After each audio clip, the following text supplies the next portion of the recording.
Mofo, são duas características que geram mofo, certo? Contaminação cruzada, por exemplo, às vezes a pessoa pegou o pão sem a luva e aí gerou uma contaminação cruzada. Pegou em alguma coisa, uma bancada e tal, ou a própria atendente, quando está colocando o pão, ou a pessoa que vai comer o pão em casa, levou o pão, pagou o pão no caixa, chegou em casa, não lavou a mão, pegou no pão ali e gerou uma contaminação cruzada. E variação de temperatura, para mais ou para menos, também mofa. Mas não é comum e não é normal. Mas se ele mofou, fique feliz, porque ele é natural. Se ele não mofar, aí você fique preocupada. Se você comprar pão francês nas minhas unidades, você levar para casa e deixar lá até 7 dias, ele não vai mofar, não se preocupe. Mas depois ele vai mofar. Se ele não mofar, ligue para mim. Ei, está acontecendo alguma coisa. Teu pão não mofou, foi que houve. Tá entendendo? Porque eu já cheguei, como eu falei aqui anteriormente, a gente levou o pão para casa no final de semana e acabou viajando e esqueceu o pão. E quando foi olhar, já tinha 6 dias e o pão estava lá, impacto. Bom, certo? Então, assim, pão sem conservante, ele mofa. Basicamente, após 5, entre o quinto e o sétimo dia, ele mofa. E se ele mofou antes, não tem problema, mas é contaminação cruzada.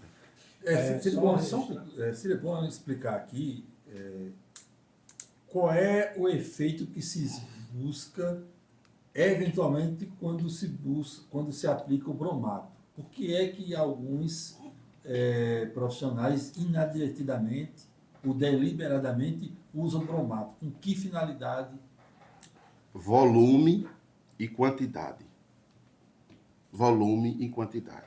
Então, o bromato de potássio, ele neutraliza e potencializa a proteína.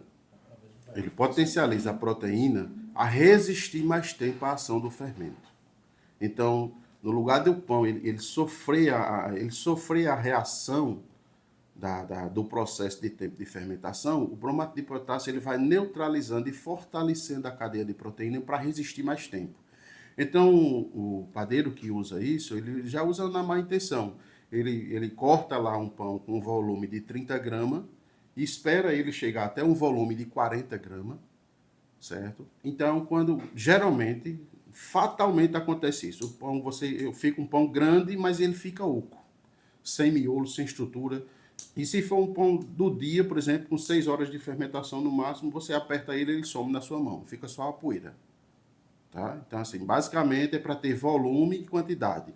Aí, vendo na unidade, você compra lá 5, 6 pães por R$1. Aí você pensa que está levando a nutrição e a alimentação para casa, você está consumindo veneno e fatalmente você vai desenvolver qualquer tipo de câncer no futuro.